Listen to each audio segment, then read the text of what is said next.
Welcome to the Larger Us podcast, the show that's about how we can become a larger us rather than a them and us, by working at the places where our states of mind and the state of the world meet.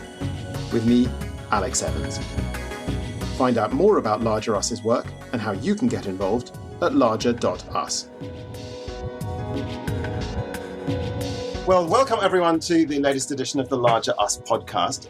With me today is Nisha Anand, who is the Chief Executive of Dream Corps in the United States. Nisha is an Indian American activist who works on a ton of different issues, from racial justice through to criminal justice reform, and from climate change through to equality and representation in the tech sector. She has a fascinating story. Started out as a punk rock protester and even once got arrested in Burma for passing out pro-democracy leaflets. More recently, she's been chief of staff to the legendary organizer Van Jones before taking the helm at Dream Corps. So Nisha, it's great to have you with us. Thanks for joining us. Thank you so much for having me on, Alex. So maybe we could kick off by me asking you to tell us a bit about your story and what drew you into this work. Sure.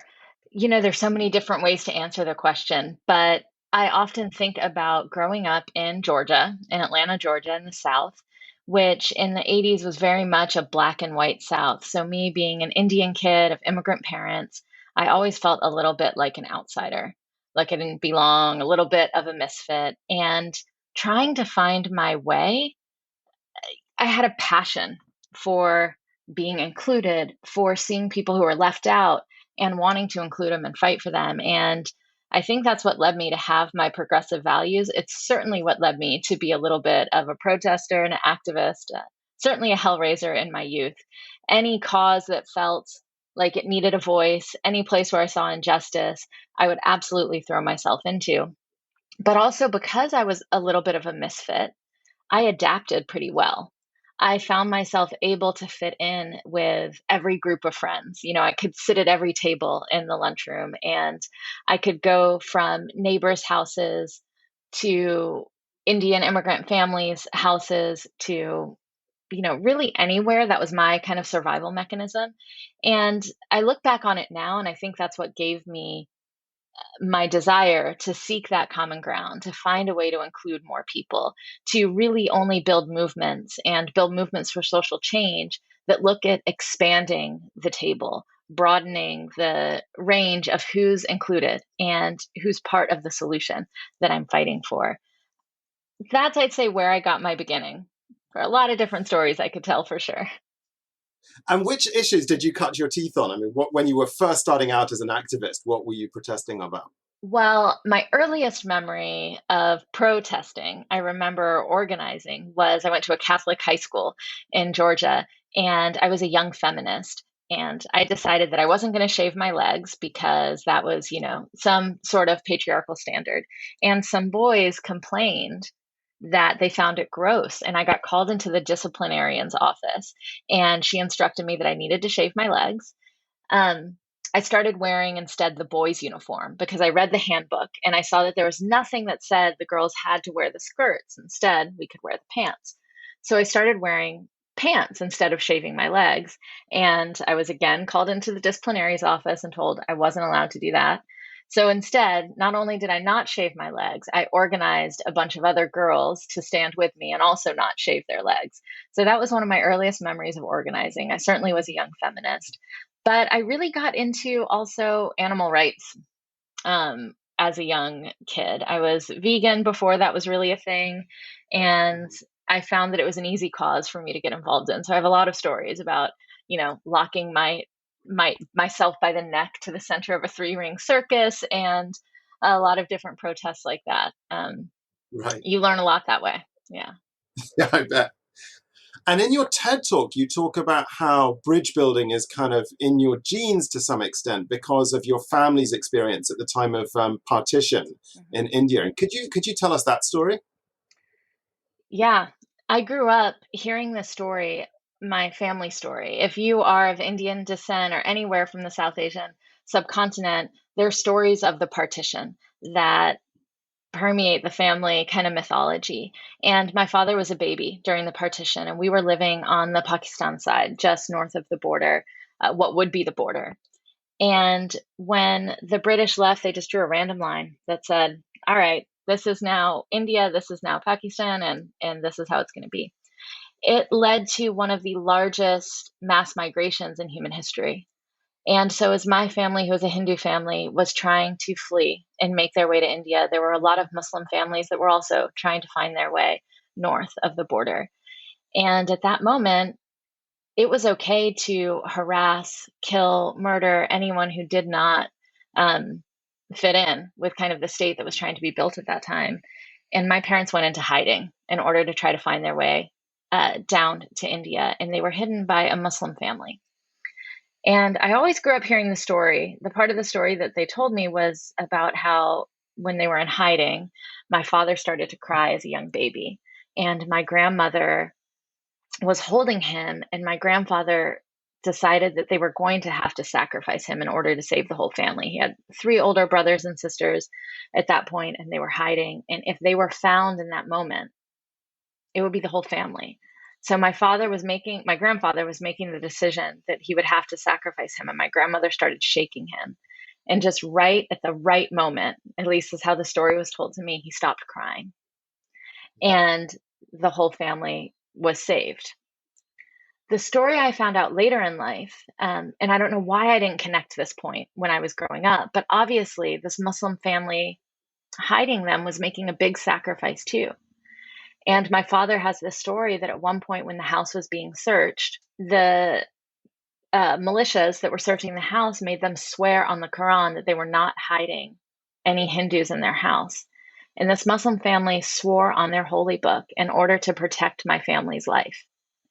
And they swore that there was no one in hiding. Eventually, my family makes it out. And I think back on that moment, this huge sacrifice this family made when they didn't have to, when no one was expecting them to, when they were told that their differences were the most important thing between the Hindu family and Muslim family. They knew, no, we're neighbors, we're friends. We have been living and growing and working together our whole lives. That humanity that connects us is so much stronger than everything that's been built to divide us. And they took my family in, and they saved their lives. And I think about that with the risks so high. It is a life or death situation, and they were able to find their way together and connect that common humanity. And today, we have a hard time connecting with people who voted differently than us, or someone who sent out a mean tweet, and we're told, no, it's impossible to build bridges anymore. Right. And I'm just like, that is absolutely bananas. I know it's in my blood that we can do hard things. We can do that, reaching out and connecting across difference. And it all starts with seeing the humanity. Did the Muslim family who took your family in, were they people that your family already knew, or were they strangers? They were people they already knew. Right. Everyone was intermingled during that time. Nevertheless, incredibly brave. So to bring it up to the present day, I was really curious to ask you about the First Step Act and Dream Corps' role in pushing for that. And for people that don't know the story of the First Step Act, it's the biggest shift to sentencing and prison laws in the United States in a generation. A massive shift away from the kind of lock them up and throw away the key policies of the 1990s. And what's so extraordinary about the story of this act is the bipartisan push, even during the middle of the Trump administration, that got this into law, to the extent that you had the American Civil Liberties Union and the Koch brothers on the same side. And I think it was 87 senators voting in favor. Yes. Right before Trump signed it into law. I mean, this is an extraordinary story, especially in the middle of the hyper polarization of the Trump era. And could you walk us through how this kind of miracle of bipartisanship happened? I think miracle's actually a great word. At least that's how I would have seen it, 10 years ago when this idea was introduced to me. I interviewed for a job with Van Jones. My kids had been young. I was ready to get back into the work of building social change and social movements. And I wanted to play a much bigger game. And I saw where Van Jones was in his career. And I immediately grabbed onto the idea that I could work with him. I could do something bigger. And in that interview, he walked me through the idea of bipartisan criminal justice reform, which when he said it, I thought it was an oxymoron. I had been working on issues of criminal justice reform and police brutality and the death penalty in this country for years, and it had never in my experience, been a bipartisan issue. It had always been something not just for people on the left, but pretty much for the far left. No one would talk about it. Was kind of the last issue. No one wanted to touch it. So I kind of thought he was a little bit crazy to suggest it, but he walked me through his argument. And he explained, people like me, I come at it from an angle of injustice, unfairness. The system was built on racism. It is a system that has outcomes far worse for all people of color, especially Black Americans in this country. It always has been that way. I couldn't see it any other way but this like horrible system of racial injustice. And he said, well, look, I know because of where I'm sitting and who I talk to, that there are a lot of other people on the Republican side, on the right side, who also want to change their criminal justice reform, but not for those same reasons. And that was hard for me to understand based on who I had been as an activist. But he walked me through it. He said, you have religious conservatives who want to see redemption. They want to see the story of people having second chances. And that is completely devoid in our system. You have fiscal conservatives who look at the amount of taxpayer dollars that are going into a horrible system that does not work, and it only sucks in more and more taxpayer dollars. The fiscal conservatives don't like it. And you have, in our area, we have libertarians, the people on the far right who don't like this overreach of government. They don't want people in prison for drug violations and marijuana and things like this. So you have three different factions of the right who, for different reasons, want to see reform. And he said, we can build something from that. I know we can. And so we actually started under the Obama administration building this bipartisan table and brought a lot of people together. And there were a lot of governors from very conservative states, very conservative folks who had already started enacting some of these reforms purely for tax incentives and tax reasons, and some of the other reasons as well. And so we slowly built a coalition, and we could not get sweeping reform passed under Obama. But when Trump was elected, Van asked everyone on staff, and it was a crucial decision point for everyone who stayed in on the fight, was some people want us to drop this fight now that Trump is president, that we should wait until we have a more favorable administration so we can pass something bigger and bolder. But the people inside can't wait. They have already been there too long. And if we can get something done, we should do it. And if you're going to be on this team, we are not going to stop just because of who's in office. We are going to continue because of who's inside prison. And so all of us said, sign me up. And we kept building that coalition. And the absolute only way to get a federal law passed in this country is at the end of the day, the president does have to sign it. So we built a large bipartisan consensus. We made sure to start with the principles we had in common.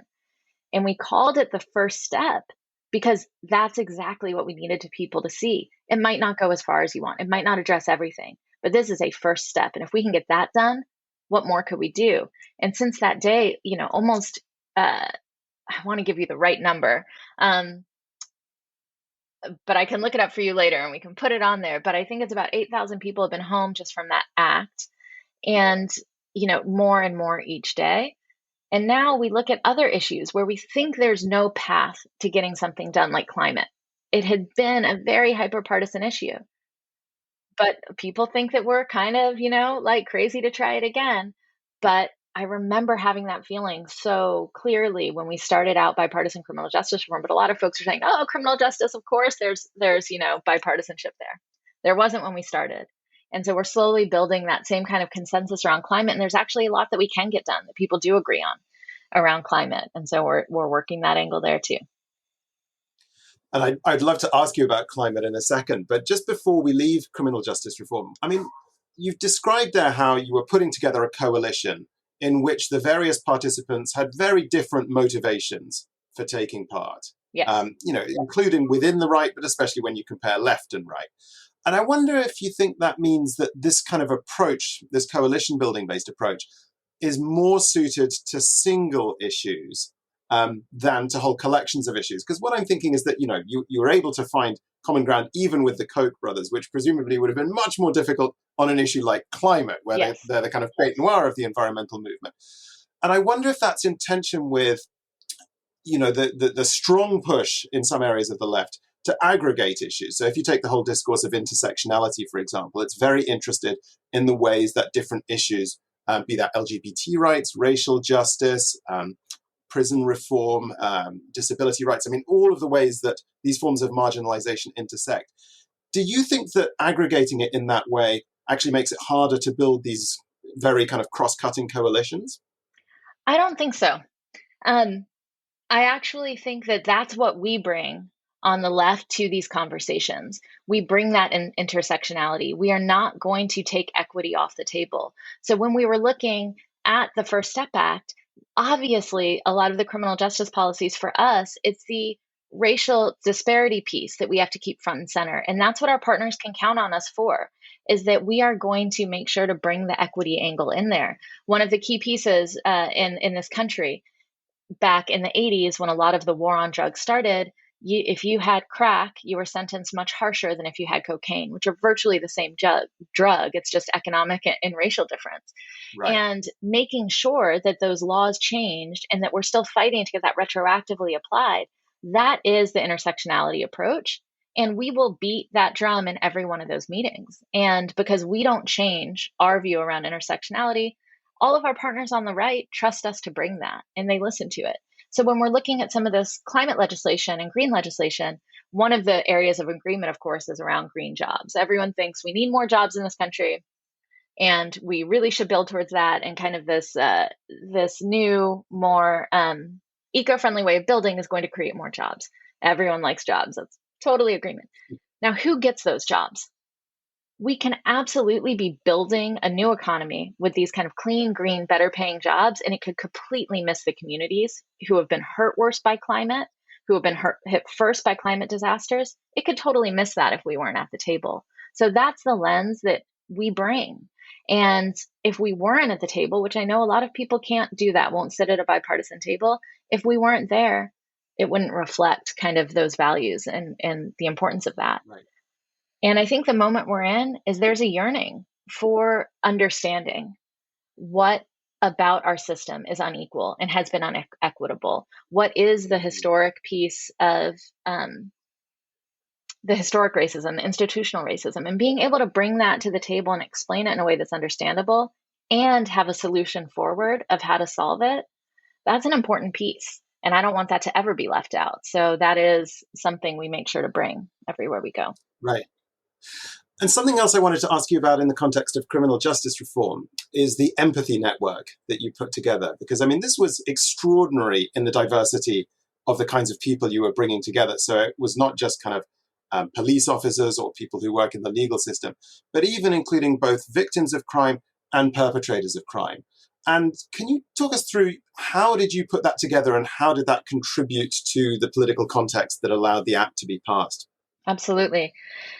The Empathy Network is one of the communities inside my organization, the Dream Corps, which is made up of formerly incarcerated people from all around the country.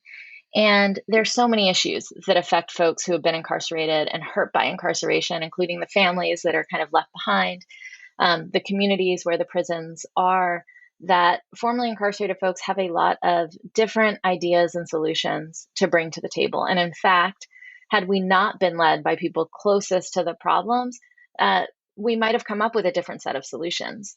We might have been able to stop for a minute and be like, okay, the politics aren't on our side, we're not going to fight.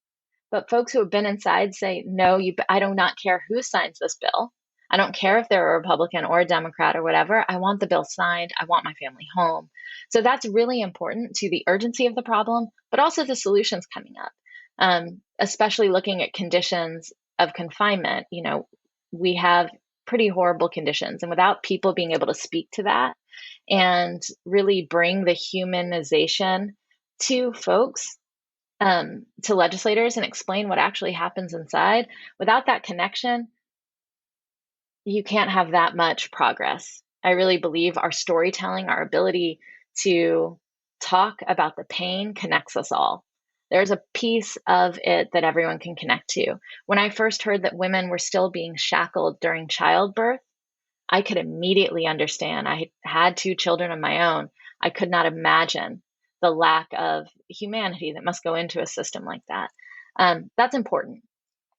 It definitely moved the needle on what was possible because people could hear those stories and you could put that leadership up front.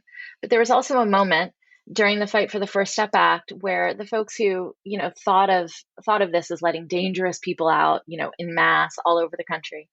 There was a moment in which that voice was getting a little louder and could have stopped the bill from going forward.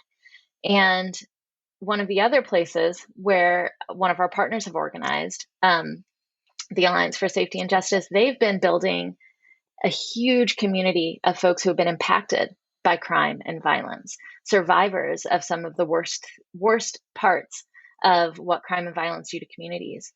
And one of the things that they have been asking for has been healing.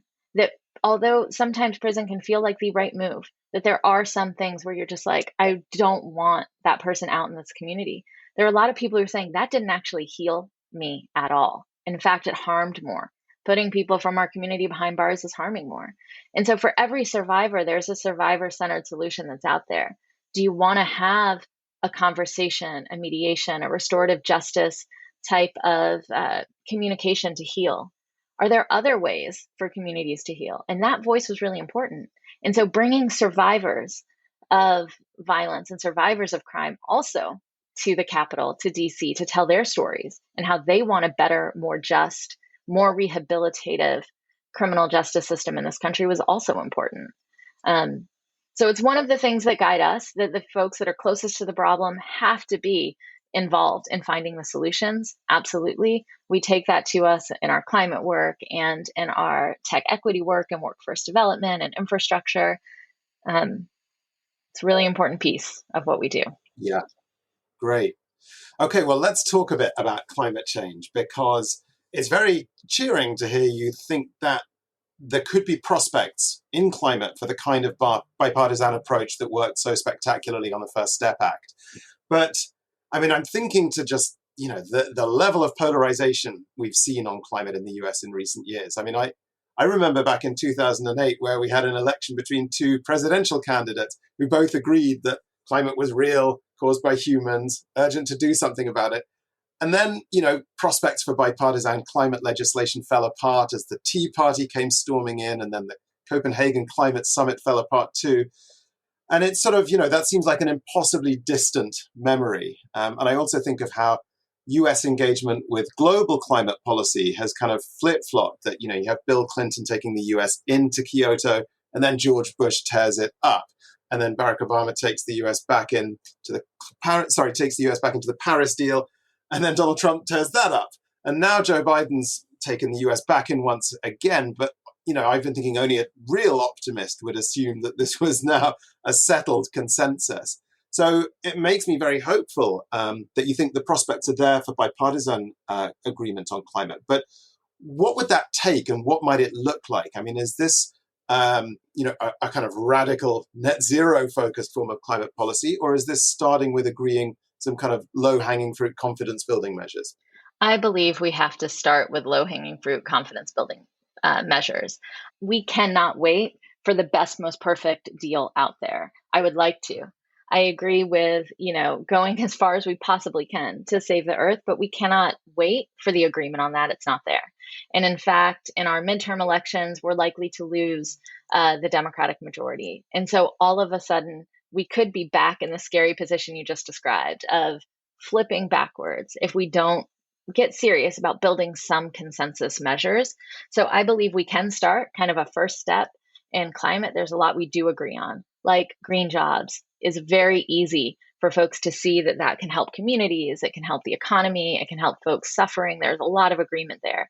And a lot actually is done when you weatherize homes, when you agree to electrify school buses. This might seem small, but giving that win to communities, for instance, if you can find a community in a mostly red state that's very conservative, and you bring a bunch of amazing green, clean jobs and lift the economy, all of a sudden you've built a lot more consensus to do more.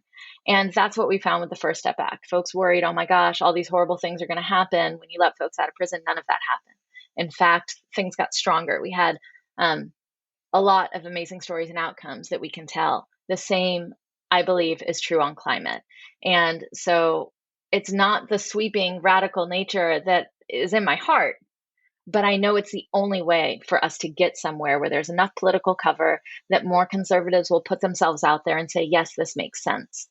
And all of us living in climate disasters, I live here in California and I am watching the wildfires every single year take out more and more of the places we loved. I was watching on Facebook Live with my teenagers as their camp up by Lake Tahoe that they've gone to every single year of their lives, watching it on Facebook Live, um, get surrounded by fires everywhere. It is devastating. And we see this repeated with the hurricanes and earth. We're watching it in real time, and we are building a lot more passion and urgency. Now we just have to have the solutions follow. And I think some of it's just the political will and some of the political cover. This works. It makes good sense. So I think it's there. How do you find these messages land with, I'm thinking of kind of particularly young Generation Z or Generation Z activists who we might find in something like the Sunrise Movement, for example, or in Extinction Rebellion here in the UK, where there's a kind of very strong, degree of impatience, a sense of like, we don't have time for politics as usual. And I know that there's a view among many activists in the Sunrise Movement and allied organizations like Justice Democrats who argue that actually by polarizing climate change, that has significantly moved the Biden administration to the left, that by fielding progressive candidates and supporting them in sort of safe districts, with AOC being the sort of most prominent example, that sort of in effect pressures the Democrats from the left and sort of drags them to more radical positions on things like the infrastructure bill. Yeah. Equally, I mean, I'm aware that there are people on the right who are avidly trying to polarize climate for very different reasons. Right. And so it's not clear cut. But I wonder where you come out on that. And I mean, if you were in a room with a group of young Gen Z activists saying, we don't have time for this kind of, compromise and bipartisan stuff, what would you say to them? Well, I think that how you just characterized it is absolutely right. I think that you need Sunrise, you need Justice Democrats, you need AOC to be pushing. I agree that they do push the conversation farther left. That is an important role of social change, and it always has been. And I like to look at social change as kind of a big, there are a lot of roles we play. And at my best, I can acknowledge the beauty of that role and how important it is. Because like I told you earlier, I absolutely have been that person out on the streets, chaining myself to building, hanging banners from bridges and trees and all sorts of things, because you need that. That changes the conversation. It moves what's possible. It opens people's minds. I absolutely believe that is an important role. And I believe the role we're playing right now is equally important. And we live in a country that has, we live in a world where capitalism is what is speaking to the majority of people. Playing in that system, understanding how capitalism works and offering solutions that can get us closer, that's important. Finding the agreement, because we do have a political system that's divided, that this country isn't far left and far right.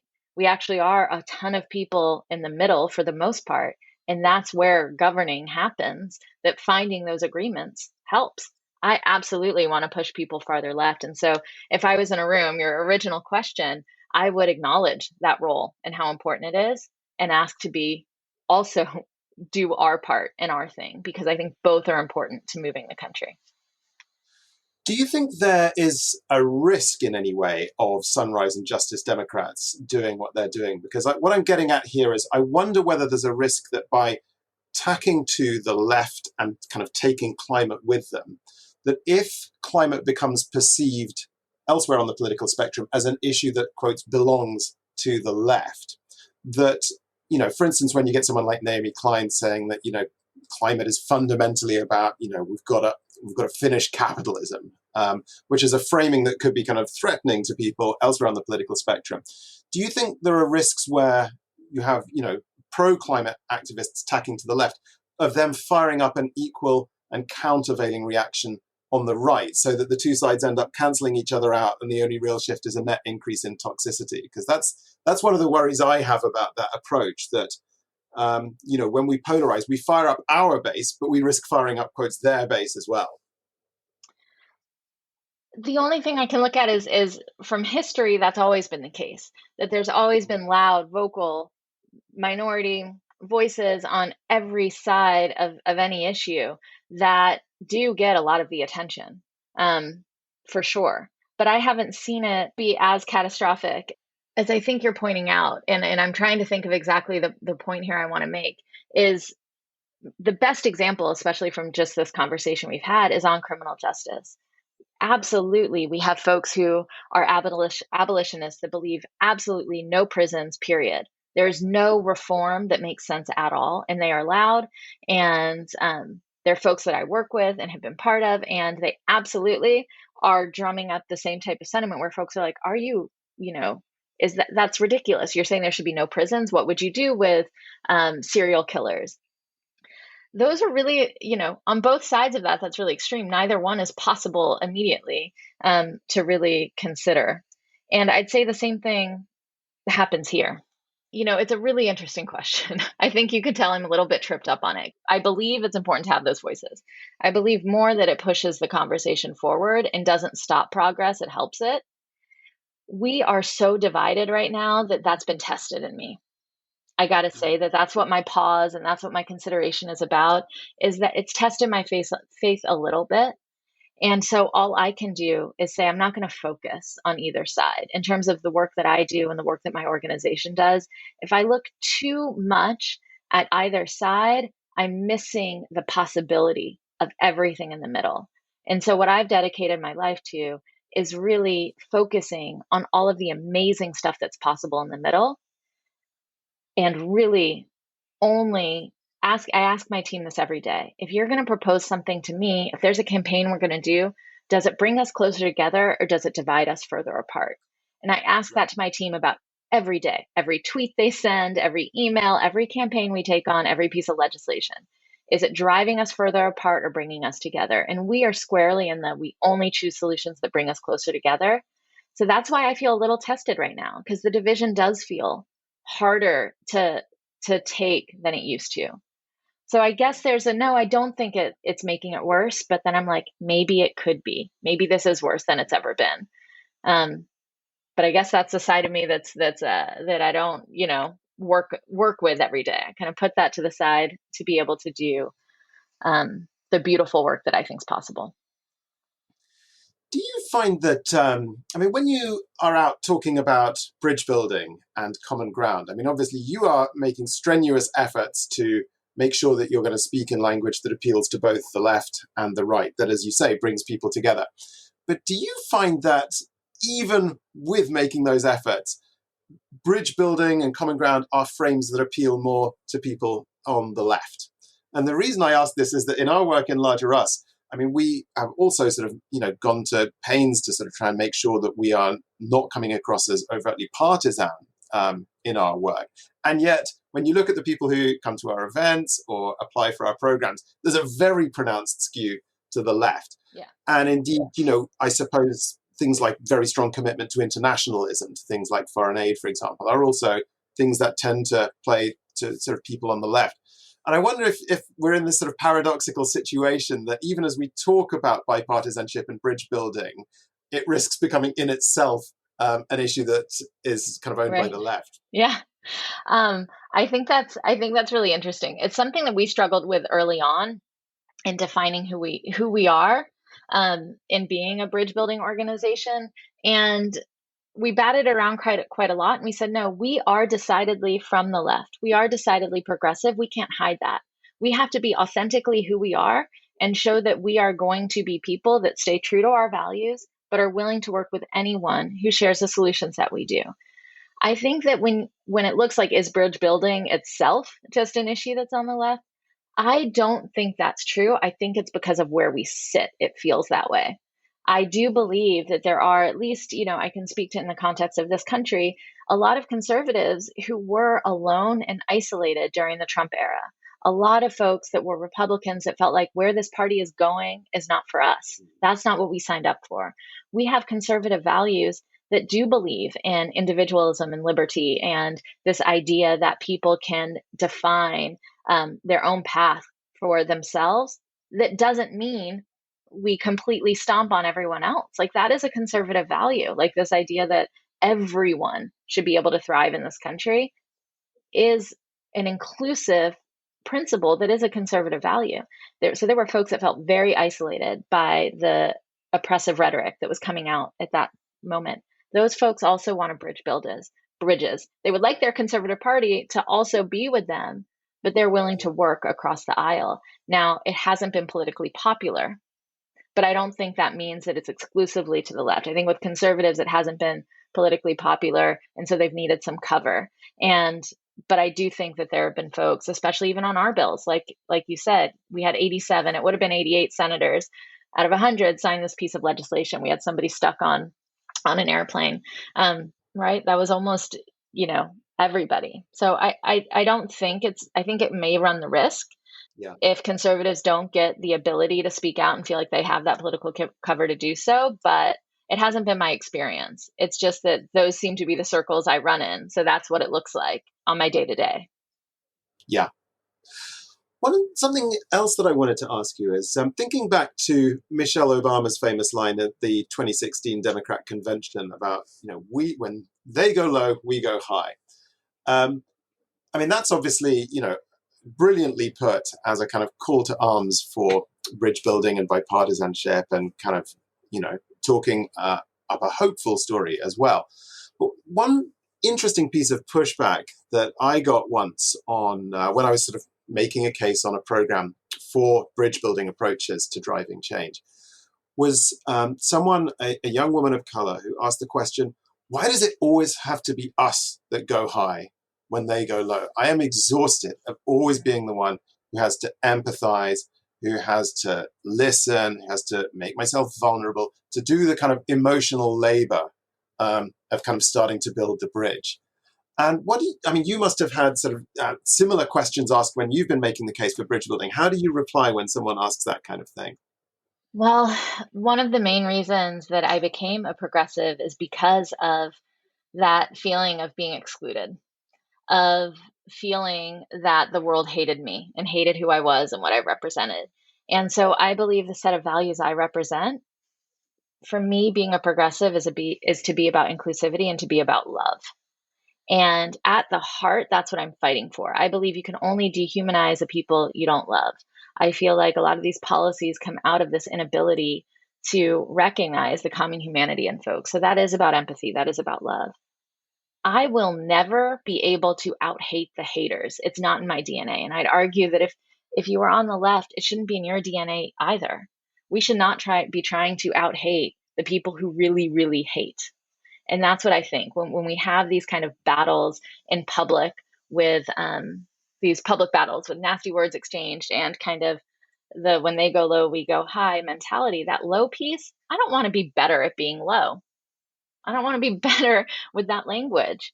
I want to inspire people because I'm able to love when it's hard. I'm able to empathize when it seems like there's no more empathy to give. That's the kind of world I want to live in. So that's what I'm going to lead with by example. Yes, be angry sometimes, be really pissed. Use that to fuel the solution that leads us towards each other and towards love. And the anger I feel can't be directed towards somebody. It can't be a public statement of how horrible, this and that person is, but it can be the anger that fuels my desire to show love, to show compassion, to show this future in this world where every single person can have that dignity and that freedom. And I'm feeling really emotional about it today because today, we woke up to the news at the US border and we saw the images of people fleeing from Haiti and not just being deported and flown back, but being trampled by border patrol. And the images were absolutely horrific.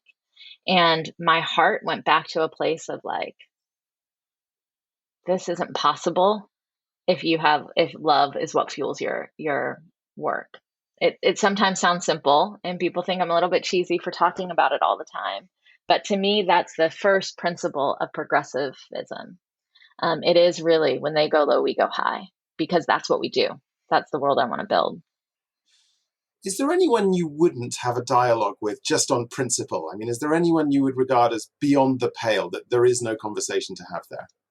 I'm sure, of course, I'm human. And I also think that that's the same argument people are like, would you really want to, let everyone out of prison? It's like, of course, no, not everyone. Like, we would never, advocate for that. I think that that's possible. Having a conversation means that both people have to be open to it, that there is some way to progress in a conversation. And all I can do is make sure I am open, make sure I can listen and have that conversation. If they can't, that's where they're at the moment. I can only do what I can do. I certainly look at my work day and my life is where can I have the greatest impact? And so for me, the question is, I'm not going to have the greatest impact with the worst people. I'm going to have a outsized impact with all of the amazing people in the middle that want to move us to a better place, that have this vision of a world that's better. If I focus there, I'm going to have an outsized size impact. Yeah. One other question in this vein that I'd love to ask you about is where accountability fits in, because when one is talking about healing, bridge building, transformation rather than defeating the opponent and so forth, I guess that, I think of things like restorative justice, which you referred to earlier. And of course, advocates of restorative justice are always careful to say this is not a replacement for the criminal justice system. It's a complement to it. So you have the accountability in the criminal justice context, and then separately you can have a conversation about encounter and ultimately potentially forgiveness. Absolutely. That can also apply in collective contexts where you've had, mass human rights abuses or even war crimes. And you can have, for example, truth and reconciliation processes that, like South Africa's, may insist we can't have the reconciliation unless we've had the truth, unless there's kind of some ownership taken of the harms that have been committed. And I wonder, I struggle with how do we apply that to collective traumas like slavery and colonialism, where the perpetrators at the time are dead and there wasn't a legal framework, and nevertheless enormous harms were committed, and the effects of those harms linger to this day, both in the inherited trauma in the psychological context, but also just in the kind of real world fact that many of the people who benefited from colonialism, their descendants are still benefiting from that today. I mean, where I live in Yorkshire in northern England, near me there's a beautiful stately home that was built by a family that made their money out of sugar plantations in Barbados. And that same family is still living in that house. There has been no kind of, it's not just a question of admission of harm or apology. I mean, they're still living in the house. There's been no kind of atonement, no restoration, if you like. So I wonder, how do we splice the need for healing that may exist with the need also for accountability, particularly for these enormous historical traumas that are nevertheless very much alive and kind of with us today? Yeah. It is a great question, and I don't have the perfect answer, but I do know that there's still a lot of pain that we live with. Folks who've been colonized and enslaved, it is still very present for us, and you do see it in the interactions. And when you look at wealth inequality, this has to be, and that gap becoming bigger and bigger. This is one of the main reasons for it. So I feel the same way. I see the same things that you're seeing, and I don't know collectively what should be done for the accountability part and the healing part, but certainly an acknowledgement and understanding of how these systems have created the moment where we are now. But we have in our country, I don't know how much you've heard about this around. We have a lot of legislation getting passed saying that you can't study critical race studies anymore at school. And this idea of critical race studies is this history of what has happened to create the racial disparities and economic disparities and what we're looking at. So we are dealing with an educate just at that basic level, like not even being able to talk about it in some of our school systems. Well, that's antithetical to what we're trying to do. So I do know that the education piece is important, the acknowledgement piece is important, and there are some countries who've, I think, done a better job with that than others. Ours has not. Ours is trying to not talk about slavery in our history textbooks. We have some elements trying to do that, and I don't know where that sentiment comes from, but that is one of the main things. We have to understand it. We have to understand its impacts. And I do think there's legislation out there right now that is trying to address some of this. When we look at our tax code here in the United States, it's very unfair. It has been set up to protect that generational wealth over and over and over again. So I do think there are a lot of ideas out there that address that.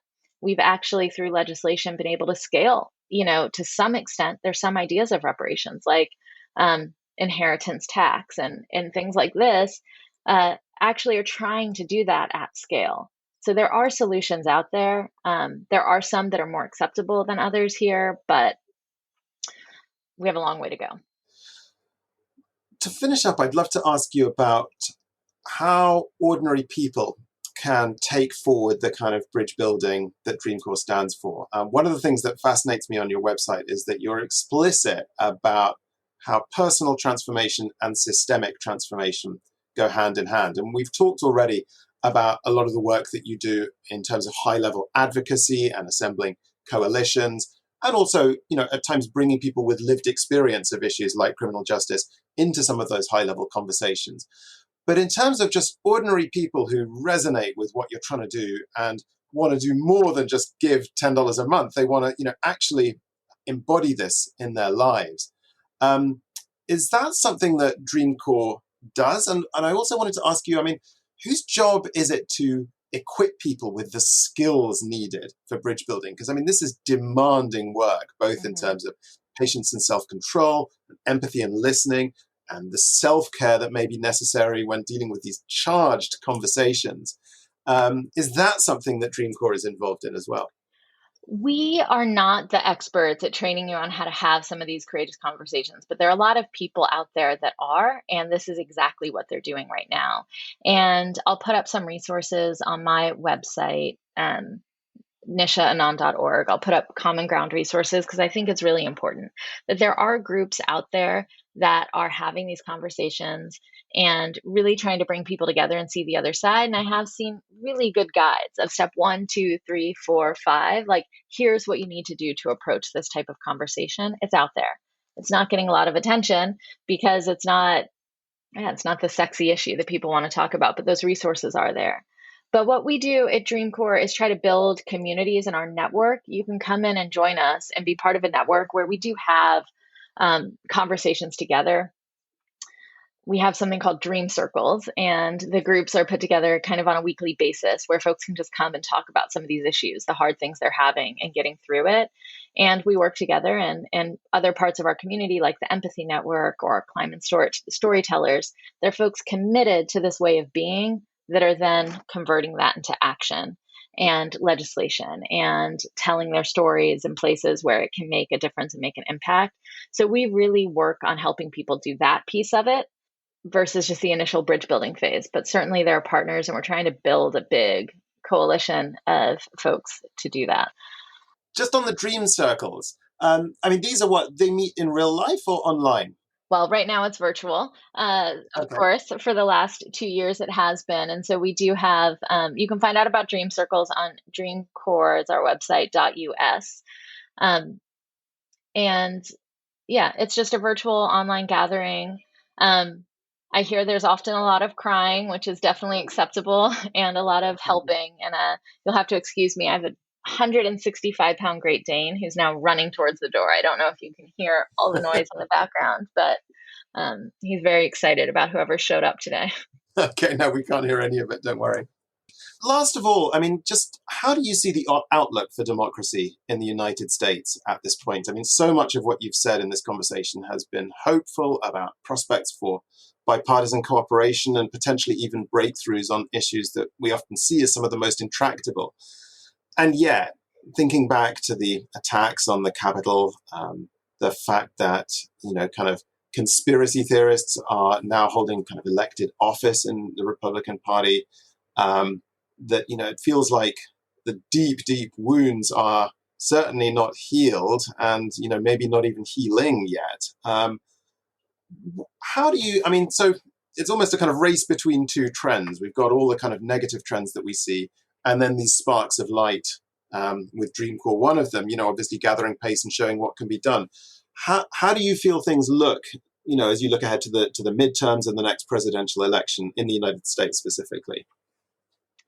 I'm worried. You've definitely heard throughout this conversation, I'm an optimist and I'm a determined optimist. I see this future and possibility, and I'm determined to keep working and fighting to get us there.